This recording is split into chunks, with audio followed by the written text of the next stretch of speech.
We are keeping the hot trend of talking about hot hatches coming new to the market. We're not talking about green chilies, we're talking about cars. Ha! Find out about this Toyota hot hatch in this episode.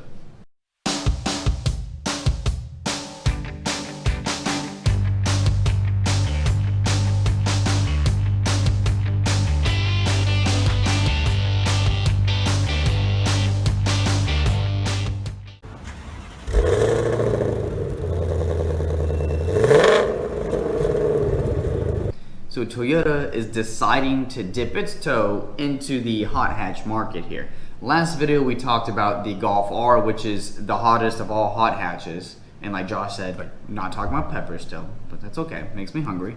But with the Corolla GR and the Yaris GR expected to come to the US here pretty soon, this will be Toyota's actual first real attempt at creating somewhat of a hot hatch.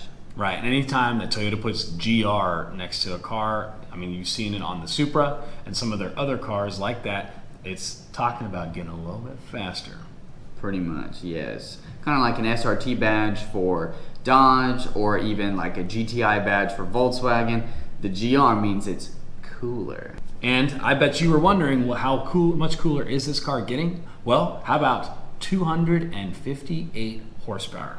Yeah, the Yaris GR is expected to get this 3-cylinder turbocharged, and I think it's 257, 258 horsepower.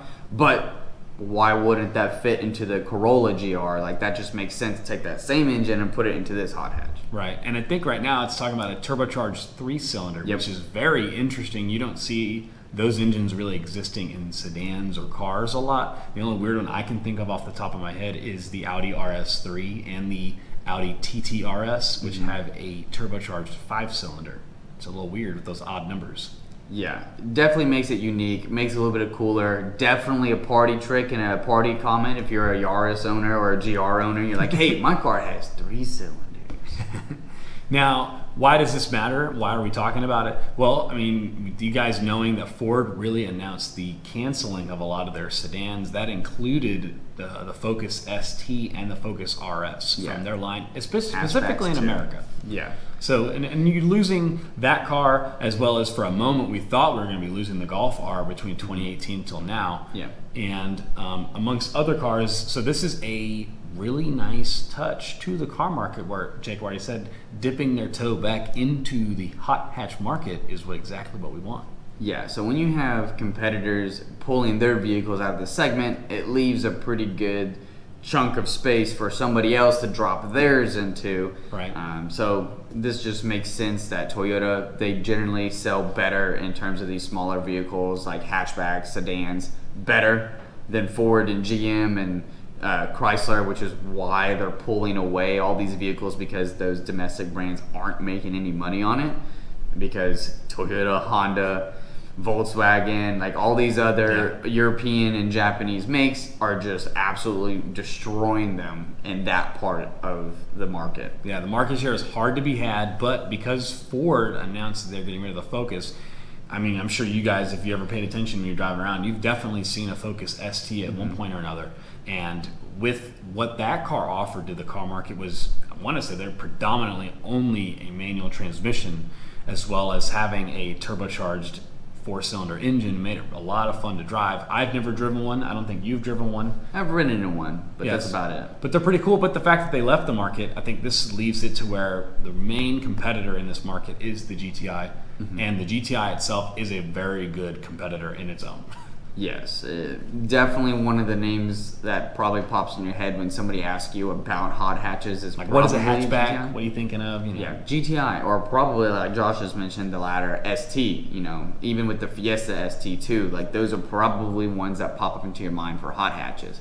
And I really think Toyota has a chance to have GR pop up into your head in this hot hatch market if these go well. Not just whether it's a Yaris or a Corolla. Either one, they both look pretty good. I like the new redesigns of these vehicles, the latest editions of these ones that are supposed to come out. Right. So overall, I'm pretty excited if we actually get to see this come to market. I really do think if it comes to market, I really do see it performing well if and only if they put the money behind it. because I definitely know plenty of people that are a little bit older than Jacob and I that just absolutely have a huge affinity for wagons, hatchbacks, and anything of that nature. And the fact that they have good utility. They have obviously a hatch on the backside, so you're able to fold the seats down. You can put snow skis in there, whatever you want to put in there. It's a lot of space for what it is, a lot of utility. And so there's definitely a market for it, and I just think if they do take it seriously, this can actually perform in the market as well as they're expecting it to perform on the street. Yeah, so do good, Toyota. Make this do work. Make it have some cool colors. I mean, they're already saying it's expected to have a 6-speed manual when it comes to America, and that's honestly not a very common thing in the Toyota line outside of the GT86. Yeah. I think so. This should be a pretty cool car. Hopefully in the future they end up making a Supra that has a manual so that we have other options if you want to go get who's considered to be one of the most reliable brands in the market to have a manual transmission, so you can not worry about maintaining your car as much as you would maybe a Volkswagen and have as much fun as you would have had with a Volkswagen. Yeah, so a couple things that we're hoping Toyota will tell us, hey, this is what the Corolla and the Yaris GRs will look like and have inside of them. Fingers crossed on that stuff, because this really does have a pretty good potential to be an awesome car. Now, one other note to mention, we did not forget about the Veloster N. That is definitely another main competitor in this market, but I definitely think that with the ability that Toyota has in the car market, I think it has a good shot to perform well.